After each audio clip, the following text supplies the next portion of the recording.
It'll stay among us ladies.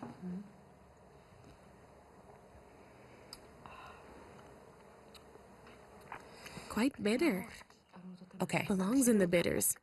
in you go.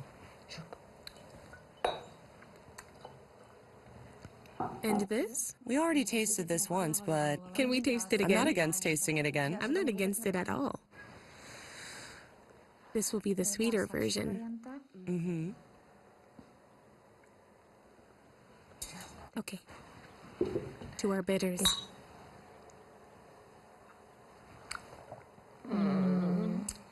So sweet. We'll just sweeten up our bitters a bit. I don't have any left. I'll just slosh a bit more of this in. Should we have some? Let's. Captions, please. Gotcha. You can't help but taste everything, huh? You know me, curious as a cat. Now it's going to look like we got drunk there during the shoot. Come on, people know we're amazing actresses, that we're just acting. But kids are still watching at this hour. What's more, a little sip of elderflower liqueur is hardly anything, right? A fine little sip. I'm just acting. I know.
Hey, look at them run. Where are they off to? Look.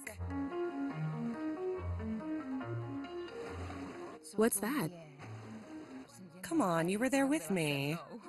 Oh, right. That's your grandfather's cider house. Yeah, he's been fixing it up for 30 years, like out of a sci-fi novel. And does the EU know about him? No. And does your grandfather know about the EU? No. But he makes some good cider, so today we'll cook him 2 something. recipes with buckwheat.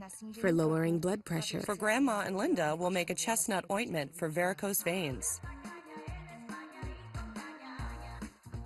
Thanks, you're a real pal. I'll show you my remix of Herbal Sivkova. Like without dumplings? That I have to see.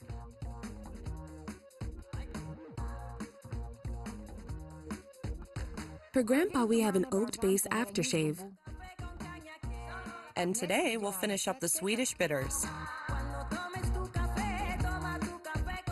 Want a candy? Sure. Want a candy? Sure.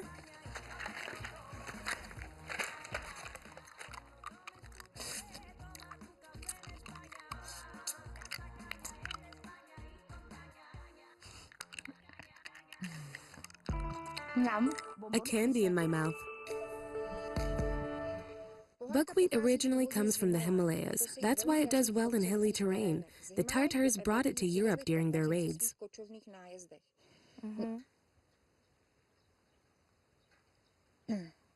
They kept it in leather sacks that were attached to their horses. That's where it got its name, originally called Tartar, Right. or Tartarka. Buckwheat, like millet, was very popular in the Middle Ages. Today, we know that was a good thing. The most important substance buckwheat contains is rutin, vitamin P, which supports the absorption of vitamin C and has a positive influence on the blood vessels and the vascular system as a whole. Buckwheat porridge, 30 milliliters of milk. Pulled buckwheat. You forgot to say that this is the first recipe. We put the milk on to boil and add salt. This is the first of 2 recipes we're going to make from buckwheat. Before the milk starts to boil, we pour in the buckwheat. 200 For grams. 300 milliliters, Stir and take off the heat. I'm going to take the buckwheat under the blanket. run along for about half an hour. Here I have buckwheat groats. Now, for the vegetable risotto. I'll put this in the pot. Get the stock ready, just heating it up. Great. And fresh vegetables. Here you are showing off again with your colorful cultivars. But that carrot is lovely. You know the one about the carrot and the zucchini? You and your jokes.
Maybe I'll throw in the vegetables already, okay? Go ahead.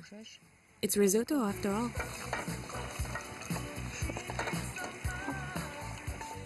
Then we just add a chunk of butter. Gotcha? There's no point in serving this. The best food is straight from the pot. Perfect. Now all we need is the dessert. I'll go get the porridge. Right. Linda, you're slobbering all over the spoon is gross. Gross. The only thing worse than that is you talking with your mouth full. It's such a tender dish. And the butter in there, that's the cherry on top. The groats have soaked up milk in the meantime. Porridge. Now, just to serve it up. With melted butter. Hold on. We'll sprinkle a bit of cinnamon on. And we'll add on the homemade jam.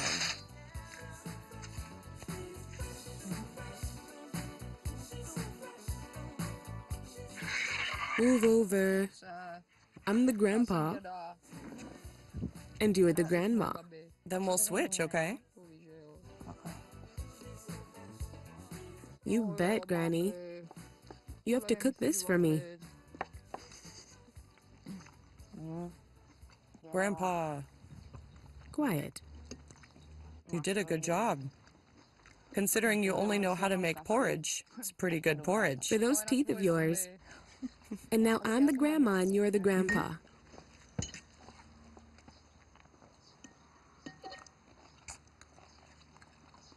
Okay, what do you say, Grandpa? Oh, Grandma!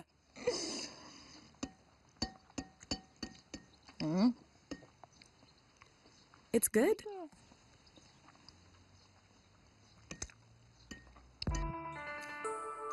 That's enough of that.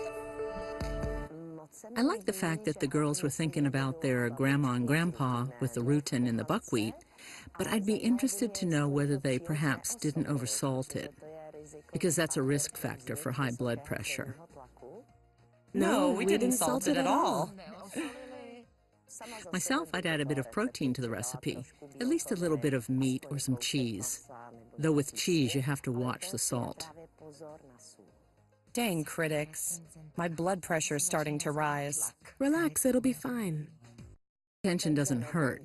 At most, you might feel some dizziness, a headache, maybe some vision problems. But these problems are not specific and generally minor. They do not necessarily indicate high blood pressure. What's your blood pressure? Low. Mine too. Women over 35, I think, should already start measuring their blood pressure, especially if they have someone in the family, a grandfather, grandmother, mother, or father, who is obese, suffers from high blood pressure, has had a heart attack, or who suffers from diabetes. These are the high-risk groups where blood pressure should be monitored after about the 30th year of age. If you want to measure blood pressure with a traditional mercury manometer, you have a bit of a problem with the hands and the ears and everything. You need a stethoscope, you need to know where to put the cuff, you need to know how to pump the air properly, and you need to monitor the mercury. If you have a modern sphygmomanometer, everything you need to do is depicted on it. Then you just have to press the button, and that's it.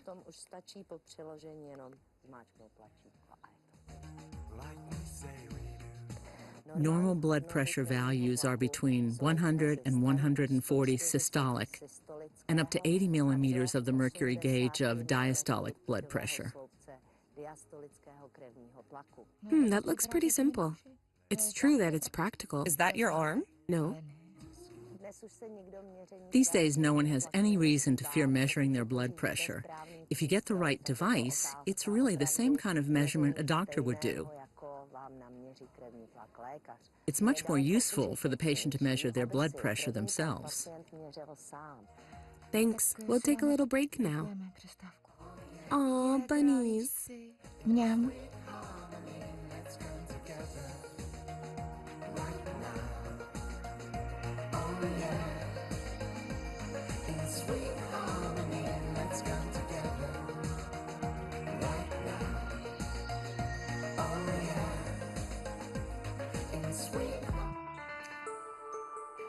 This will be a gift for Grandma But also for Grandpa. and for Grandpa. And really, it's kind of a gift for everyone. We're going to make a sort of balm out of chestnuts. For Grandma, for Grandpa, and for my varicose veins. Originally from the Balkans, today you can find the chestnut tree around the world. The chestnut is a great helper for venous diseases. It strengthens the vein walls and thus prevents swelling. It also has anti-inflammatory for women. It can be a great help in keeping the skin taut and removing signs of cellulite. You'll need about 20 fresh chestnuts, which you grind up in a very strong blender. Grind them up gradually. Add a half a liter of spirits. That's right, because chestnuts get really sticky. Careful, chestnuts are nice and hard, so you'll need a good blender that can chop up, say, counting ice cubes? More or less. So 13, yeah?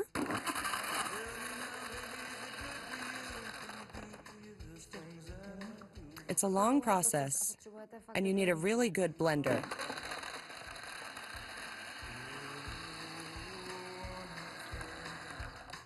I think we're done. Let's pour it out then. We pour it into a jar and leave it in a cool place. Professor, what's a tincture? A tincture is an extract, usually from a plant, acquired using a suitable solvent, most frequently alcohol. Excellent. We let it infuse for a week to a month. What did you do last month?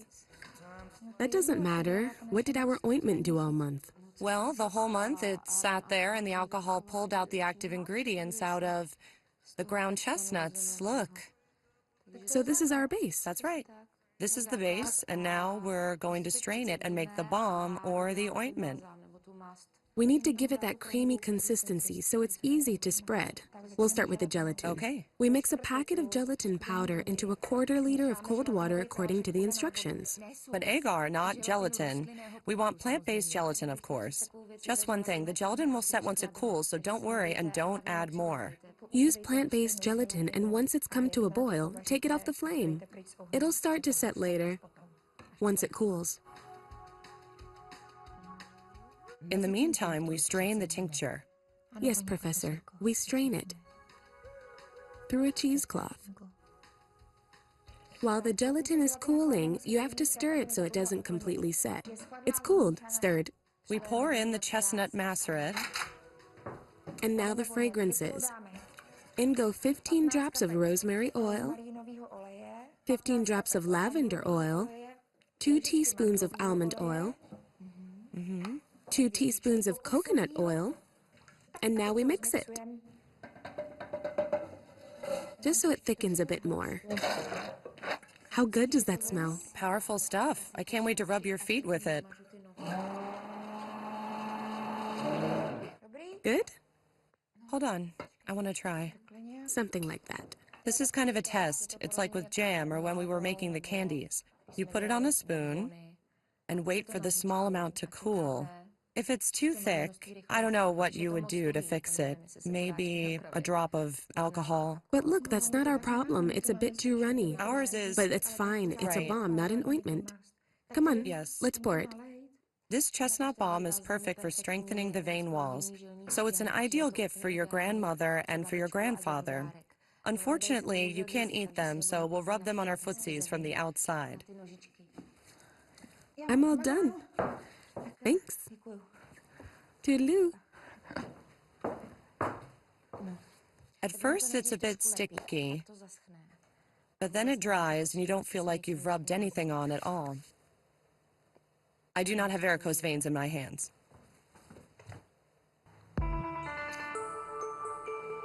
Here comes the most controversial part of our show. That's right. A remix of the Czech classic Svikova. Our grandmothers and kids will never forgive us. Will be branded subversive elements. We're making Svikova without dumplings. In herbs and served with baguette. We start out fairly classically. We chop up the bacon, we fry it lightly, and now the centerpiece. I'm watching it. At least half a kilo of beef sirloin. In you go. 3, 2, 1, now! What a hunk. Keep the heat high. Turning it over. Yeah. What a beauty. You've got the knack. This is a classic. Everyone knows this. This is for Grandma, right? And Grandpa? Right. To make them happy. We'll make them happy, won't we? And healthy. So there'll be more herbs in this, root vegetables, and maybe a drop of cream, but we won't put any flour in the sauce. It'll basically be a kind of svikova dip. Let's get this out of here.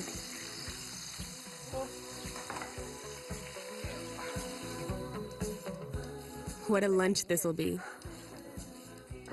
The celery stalk, you came up with that yourself? I was making Christmas svikova for my family, and I had a thought that I didn't want to put flour in it. Right. And I didn't feel like making dumplings. So I came up with this version of my own, adding in lots of herbs and celery stalk.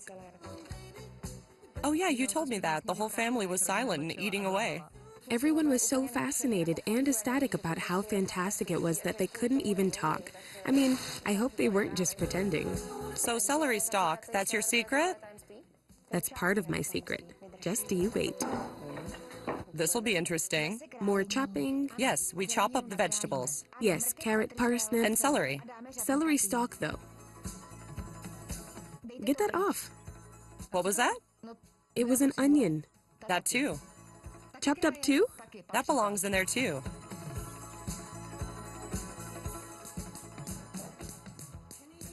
That's a great roasting pan. Olive oil in the pan again.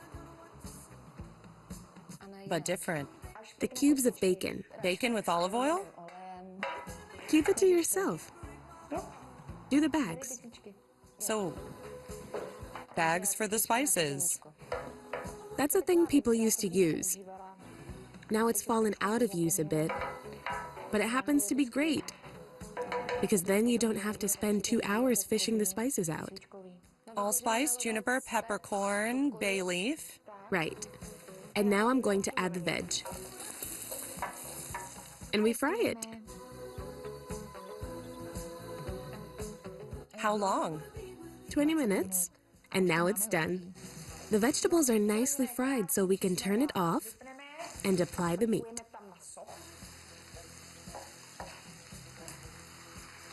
I'll make a little nest for it. Great. Should I put the bags in? Put the bags in.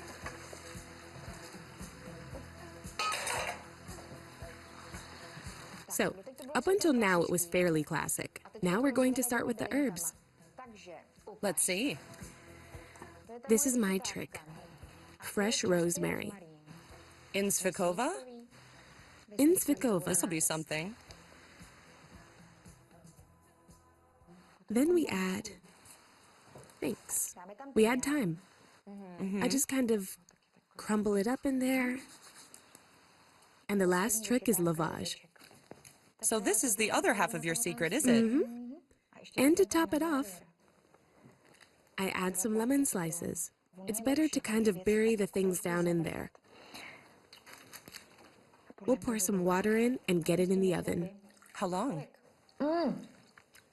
About an hour and a half, because we want the meat to be a bit like roast beef, to still be a bit pink inside. We'll give it 170 degrees. 3, 2, 1. Now, Jim, can you please open the oven for us? And could you please go get me some eggs? And I could get it. It's not my fault there's no dumplings. It's Miss Rybova's recipe, and I mean, since we're doing this show together, I'm with you, Linda. You make dumplings from a mix anyhow. That's true. I like them like that. But you didn't have to say that. I just like to make fresh herbed butter with a baked baguette. The herbs you can choose to your liking, whichever ones you like.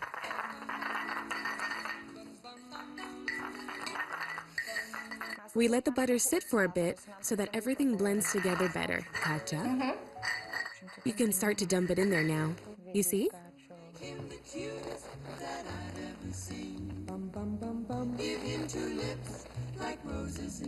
And you put the butter in the crevices? That's just what I'm going to do. Linda, you cut it up like a dumpling.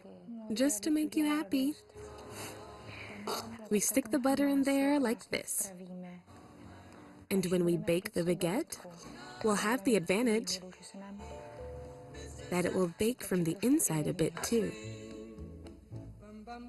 Katja, take this to the oven and bring this Svakova. Okay. There, and that's the last 20 minutes of baking. We're heading into the final stretch. Oh, Linda. It looks really great. I was waiting for you to praise it the whole time. It's beautiful, isn't it? We'll pull out the spice bags. Right, and now we proceed as follows. We're going to try to take the vegetables out, but leave the juice. We need the vegetables to be really thick, because as I said, It's a dip. it's going to be a dip. We save some work with the spices, because now we don't need to look for the peppercorns, allspice, and the bay leaves. Can I eat?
Quit playing with wood. We're almost at the end.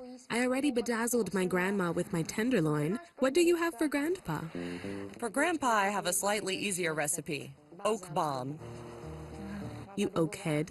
Well, Johnny Cash woke up early one morning, took some oak bark, and boiled it in some water. I'm going to die. We'll give it 10 to 15 minutes. What are we going to do? Time I can tell you something about oak bark. All right. I collected this oak bark in the spring from a 3-year-old oak tree. I found a nice little branch and I cut it off with Jim's help. Then I stripped the bark and put it in the loft to dry. Then I put the dry bark in this 5-liter jar and now I'm using it to make oak balm for Grandpa. Katja meant a 3-year-old branch from a mighty oak, and instead of Jim, she meant Johnny Cash. In history, Linda, the oak was considered the father of man, the most venerated tree associated with important deities, the tree of Zeus, and according to legend, it attracted lightning. Oak bark is a natural astringent. That means it constricts. You see? So little cuts on the skin, like after shaving, that's why we're making this balm for Grandpa. What now? Take out the bark? We take out the bark and pour in the alcohol, 200 milliliters. We still have to strain it, right? That's right, thank you. Thank you. Thank you. Look, I've got this gorgeous little old bottle and, hold on, a strainer. I'll take the rest for Johnny Cash. I'm seeing him this afternoon. It's not an aquavit, Linda. It's aftershave. So let's try it out, huh? On what? I've got a little burn here. Ironing, were we? We were cooking. Doesn't even sting. No? No. Let me give a kiss for you, too. Boo-boo. So, Grandpa, this will be sitting next to Linda's sirloin. Hey, I see the Swedish bitters. Then that's the end. But now it's really the end. That's true. Today is our last day making them. What are we adding? I don't know, everything we forgot. Right. Because next time we're going to strain them. What's that? Raspberry leaf. Credits, please. Oh, and hold on. Oak bark. Right, what else? What else have we got? What's this? Dill. Sage. Repetition is the mother of wisdom, isn't it? Yep. So all season long we added herbs to these Swedish bitters. Usually bitter ones. Right, like sage, Dandelion. nettles, rosemary, Strawberry leaves. milk thistle, Calendula. raspberry leaves, Rowan berries. elderberries. And I'm sure you can find lots more. And next time we'll do what, Linda? Strain them. And this stays here. Bye.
China is kind enough to give us transportation to sail us around to Gunastoli, which is on the east coast of Nias, to get the ferry back to Sabolga.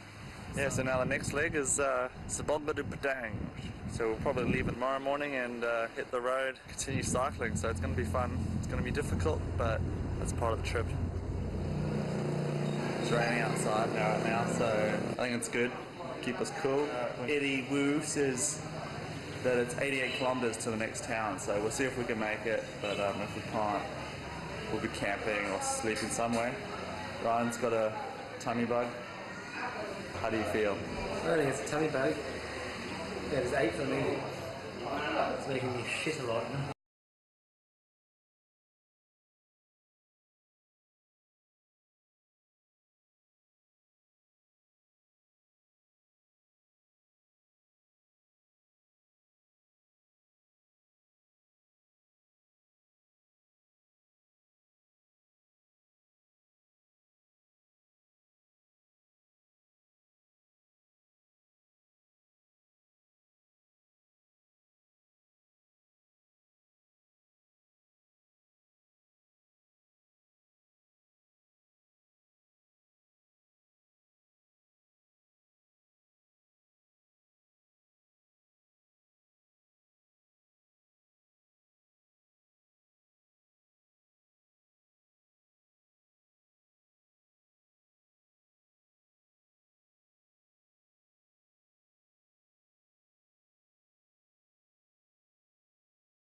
We made it about 15 kilometers short because we hit a huge mountain range, and a nice guy called Sam offered to let us sleep at his house. Hello guys, we are in Indonesia right now. If you want to go to Indonesia, don't forget to meet me in Padang Sidimpuan. I'm Sam, okay? He's an English teacher. He teaches English at the local junior high school, and so he was able to talk. He's the only one in the village who could talk English.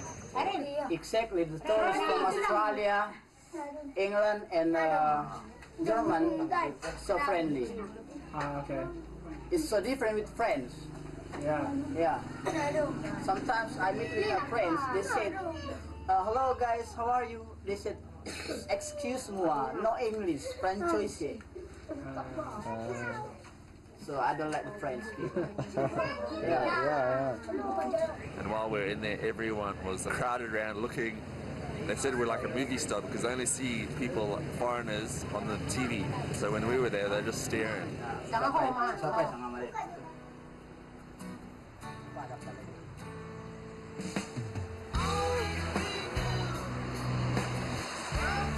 now we're going to try and make it to Sidimpuan and then further onto the next town to try and get to Padang. So here's the latest. Dylan is crook again. After what started off as a fantastic day for him, has turned shit. And what started off as a shitty day for me has turned great. It's funny, this is the way of touring in Indonesia. I hope this Buscapan works, does its magic, so we can get to the next town, which is only 10 kilometers away. So we'll get there pretty soon, hopefully. But yeah, I'm in quite a deal of pain.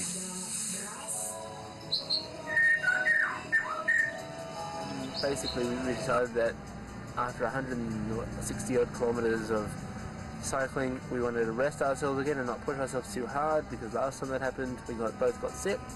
So we found a bus. We waited all morning for it. No one knew when it was going to come, you know, it's Indonesian time.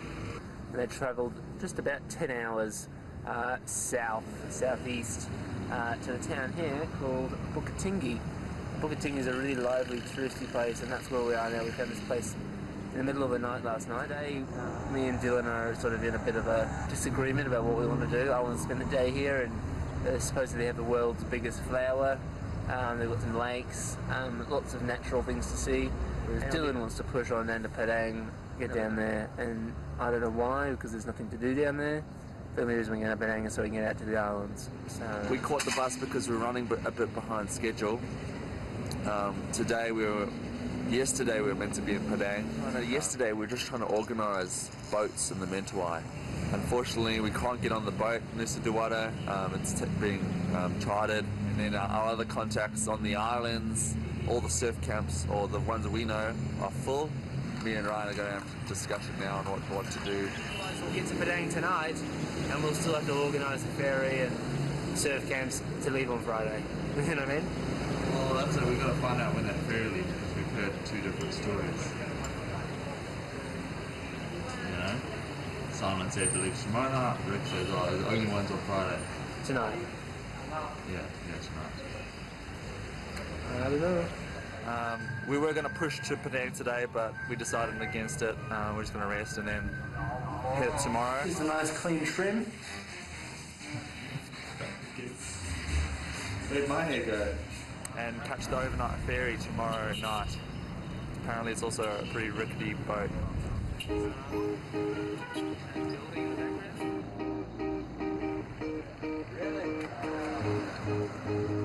We did about 10 kilometers and then it was all downhill.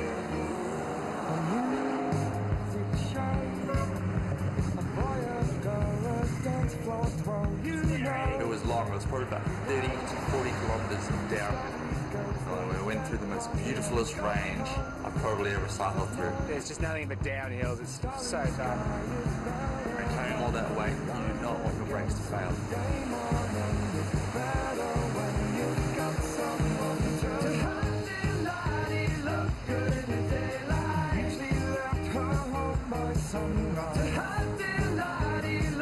The road was very busy though. We had to get to the ferry that night at 6 p.m. And as soon as we got into the dang awful traffic, you got another flat tire. You're not going to change it? No, I think we're pretty close. I don't really want it. After cycling 100 kilometers, we eventually made it to Rick Cameron's house. We packed our bags, everything we need just for surfing. Rick then drove us to the ferry. You're more than likely going to get there this week, I reckon. The tallies are not easy to reach. If you have to swim the last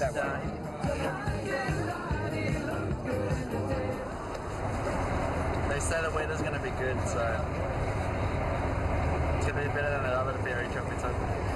Well, yeah, we're on the ferry to the Mentawai Islands finally. After hard days of cycling, we're doing it. But this is a pretty dodgy ferry boat, and this is where everyone sleeps. So I'm kind of waking them up, so I might walk across here. So yeah, the ferry should get in at about 7 a.m. where we're going to catch the boat to Katet, sorry.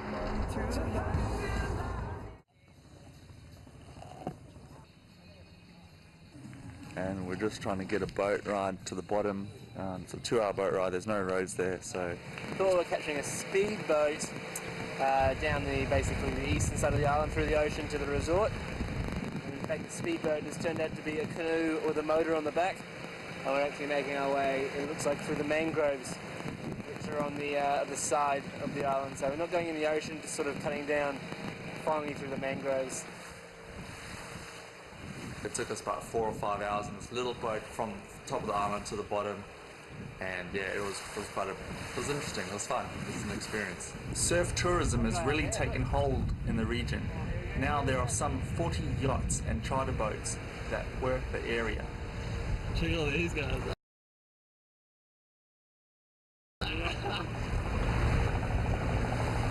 Holy cow. So we made it to the island and Gross is out there surfing. HT is by himself.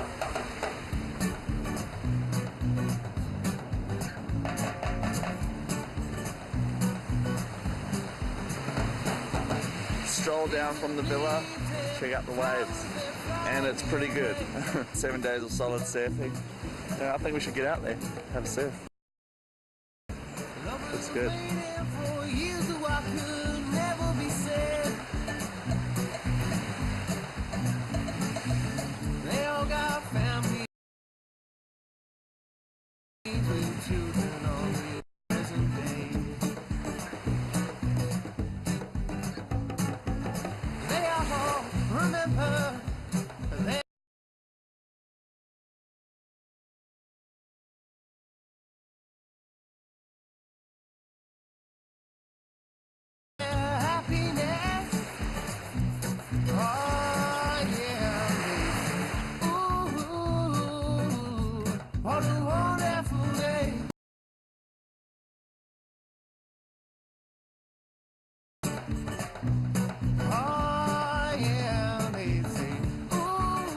Jesse then came up with the plan of going over to Lance's left. So yeah, once we got on the speedboat, bang, we were out to the reef. It was awesome. Good waves. No one was out. All the charter boats were here, and we were over there.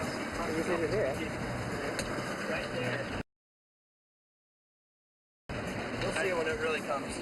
So yeah, Taj was the first one in. Jumped straight in. Got some good barrels. Oh wow, there we go. There's one. Barrels. Ryan got in. His first wave, took the foam straight in and all the way. And you're not supposed to take the foam in because that reef is shallow. And he took it all the way in. He got stuck on the reef. So that was a no-no.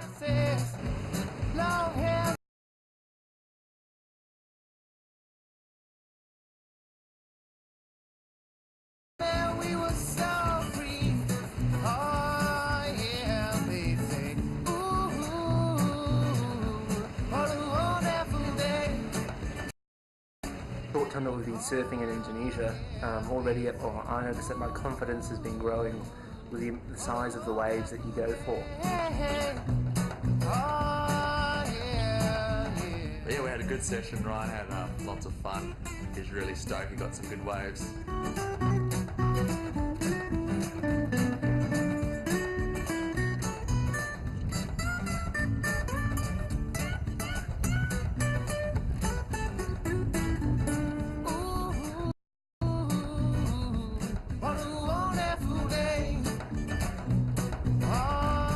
To actually be here and filming, I just think I'm so lucky, you know. I sort of have to pinch myself every time, you know. But, yeah, this is what I dreamt of, and this is pretty fun.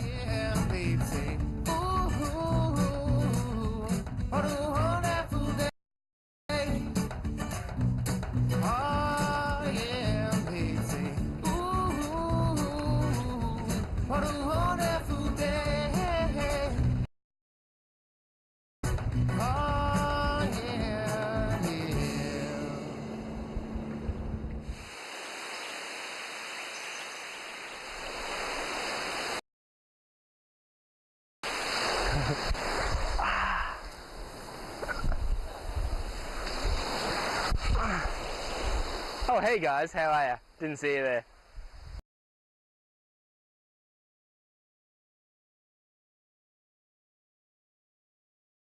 So basically we're just here at HTs or hollow trees, and it's known as a pretty gnarly reef break here in the Mentawai. It's pretty popular with the charters. So fortunately today there's only 2 boats out there, but that's because it's a smaller day and it's not going to do as well. I mean, there's still some guys out there, so I think potentially we'll see how the wind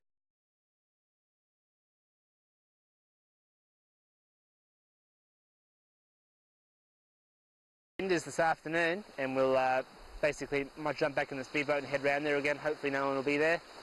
Yeah, today we took, myself and Tassie took a walk across the jungle to Lance's left. All the local guys from Katiet were working on the new road. It's more like a new pathway, it's not really a road. The map roads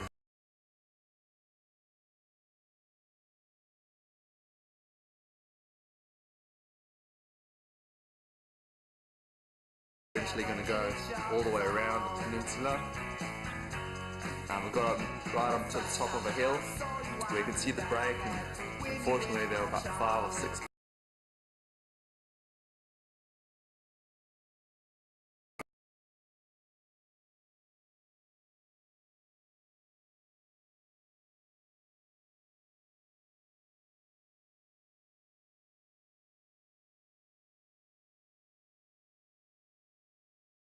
to catch. So you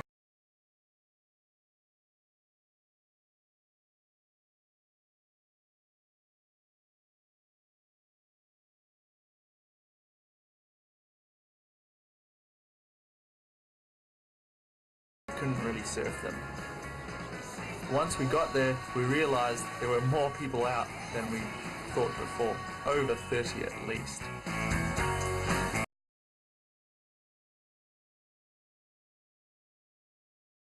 Forget about the other boys, 'cause I'm the only one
day 37. All we seem to be doing is eating, sleeping, and surfing. What this trip is all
It looks like plastic or something. It hurts so bad.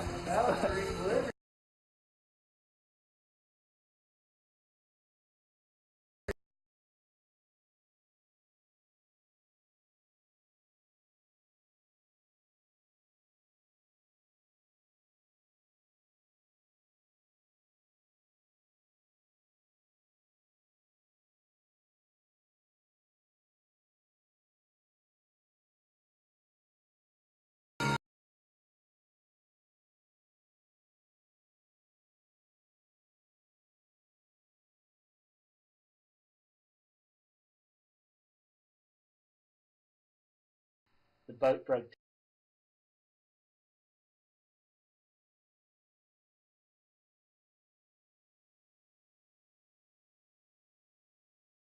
down. We decided to turn around and head back to the ferry. The ferry didn't leave for several hours until later that night, so we tried to entertain ourselves as best as possible. Yes, sir. Well, welcome to our boat. Just be happy. Mom, we're not in Jamaica anymore. Magazines for life. And then to add that special touch to know that it was us that put it there, eat, leave, surf. Nice. For a little extra money, we were able to stay in the cruise cabin with an awesome sound system.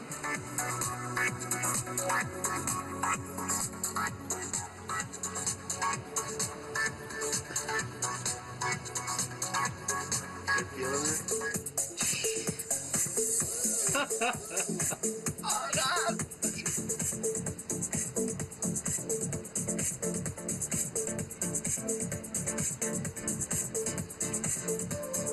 People watching it. But basically, we're back on the boat. We were meant to catch the ferry, the speedboat, and it didn't quite work out. So we turned back, had some lunch, and then we came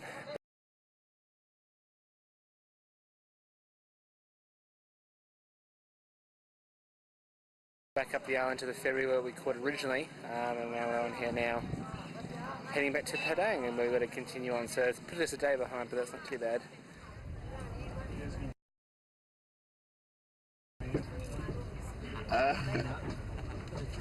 So we got here this morning, overnight ferry instead of the speedboat. It's a pretty interesting night with cockroaches,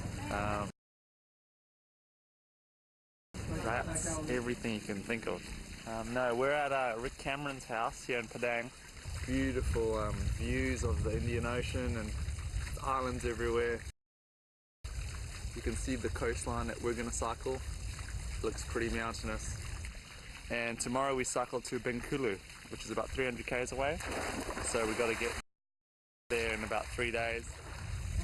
We're going to be traveling down the South Sumatran coast, which is apparently pretty isolated and not a lot of people speak English, so our Bahasa Indonesia will become very important.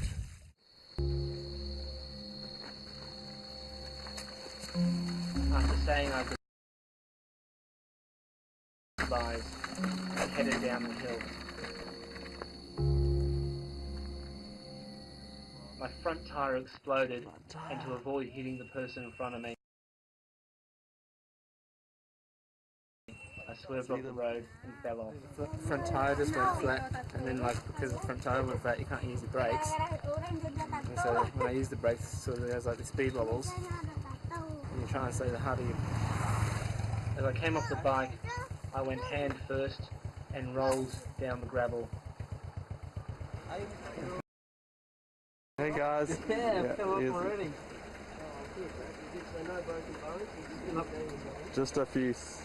A couple of grazes. At the bottom, and then you can read. Do it there. Cool. Because it seems crazy going like that. Yeah. Yeah. Okay. Hill? Because the hills like that.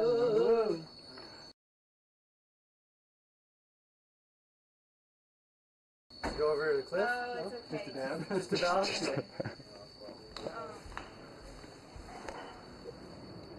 Brace yourself for that one.